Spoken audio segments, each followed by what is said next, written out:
en ese momento ministro de Salud, el presidente Carlos Alvarado y todos los jerarcas que de una u otra forma estaban involucrados. Hace 5 años ya. Sí, 5 qué rápido. años. Bueno, ya está el doctor Juan José Romero con nosotros, epidemiólogo de la Universidad Nacional. Doctor, qué gusto tenerlo con nosotros. Buenos días. Muy buenos días, don Henry. Buenos días a Lorena y también a toda la audiencia de Extra. Es un gusto para mí estar con ustedes. Muy amable, para nosotros también. Algo importante, ayer consultando a uno de los médicos que en aquella época fue muy protagonista de todo esta catástrofe que significó la pandemia, nos dijo, ya ha pasado agua por debajo de este puente y deberíamos pasar el capítulo.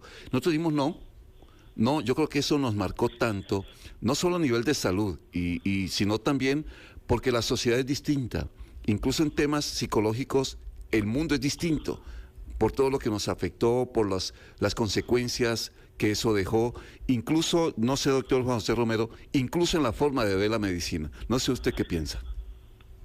Sí, yo creo que es muy importante, bueno, habría que ver a qué se refería esta persona con dejar pasar lo que ya ocurrió. Yo creo que hay muchísimas enseñanzas después de esta pandemia. Definitivamente las secuelas en términos de enfermedad mental o de trastornos mentales todavía nos acompañan, ¿verdad? El miedo aún nos acompaña. O también el efecto absolutamente extremo, que es la negación de una situación como la que ocurrió, ¿verdad? Entonces, los que tuvimos pérdidas personales muy cercanas, pues nos da mucho susto, podríamos llamarlo así en buen tico, nos da mucho susto cuando una persona cercana a nosotros tiene COVID y tiene algún tipo de complicación, ¿verdad?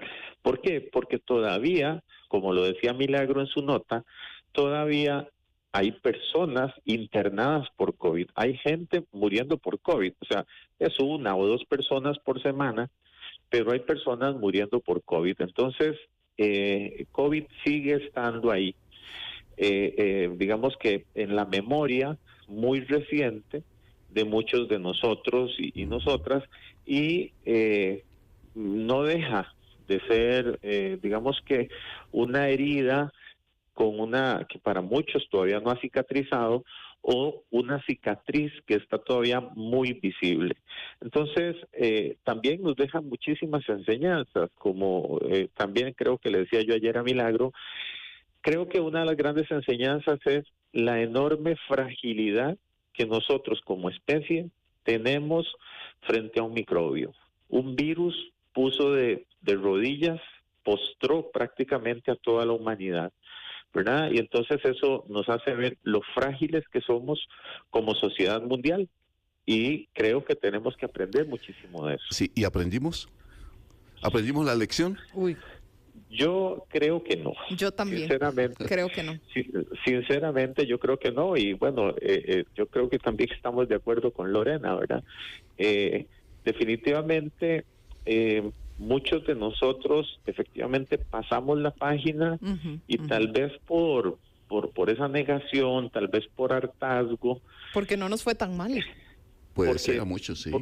Porque digamos que a muchos no nos fue tan mal, en el sentido de que personalmente a mí no me dio o no me dio tan duro, pero se nos olvida que al vecino, que al hermano, que al familiar sí le fue mal, que estuvo internado, que pasó horas de terror. O sea, estar internado en aquel momento, ahora que lo decían ustedes, ¿verdad?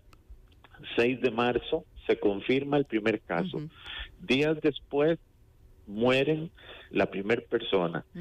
Se llenan los hospitales, tenemos que hacer todos los cambios que se hizo en el sistema sanitario costarricense, comienzan los cierres sanitarios, todas estas cosas nos afectaron de una u otra manera. Pero para la persona que estuvo internada por COVID, yo no me puedo imaginar las horas de terror que esas gentes tuvieron que pasar ahí. Entonces, si uno no es suficientemente empático como para ubicarse en esa situación, lamentablemente los que perdimos hermanos, padres, hijos, o familiares amigos muy cercanos o amigos muy cercanos que estuvieron en el hospital y que teníamos esa angustia de que escuchar el teléfono era lo peor que a uno le podía pasar. Uy, sí. ¿Verdad? Entonces uno dice, ¿cómo es que no aprendimos eso y seguimos, digamos, actuando a veces de manera tan despreocupada con respecto a temas de salud, ¿verdad? Y es que la salud lo toca todo. Entonces uno dice, por ejemplo, una cosa tan simple como el dengue, uno dice simple como dengue, no es que el dengue tampoco es tan simple, y resulta que seguimos... Y lo vimos el año pasado. Sí, seguimos muy despreocupados, no nos ocupamos de nuestros desechos sólidos, hacemos criaderos, tenemos problemas de dengue horrorosos el año pasado, tuvimos muertes por dengue, tenemos problemas de infecciones respiratorias agudas durante todo el año, tenemos plétora de casos de infecciones respiratorias en el Hospital Nacional de Niños, mueren decenas de niños y adultos mayores en el país por infecciones respiratorias, pero no nos queremos lavar las manos, no queremos volver a usar la mascarilla, no queremos hacer distancia social. Entonces aprendimos, yo creo que no aprendimos todo lo que debimos haber aprendido. Esa va a ser la tarea entonces para el 6, Lorena, recordar muchas de esas cosas, a ver si por lo menos recordar ese campanazo, decir, no se olviden que somos muy frágiles, ojo con las vanidades que todavía nos están inundando, la arrogancia del ser humano todavía que sigue vigente. Así que el 6 es el jueves. El próximo jueves. Don Juan José, muy amable por habernos atendido. No, con muchísimo gusto, como siempre. Muchas gracias. Muy buen día.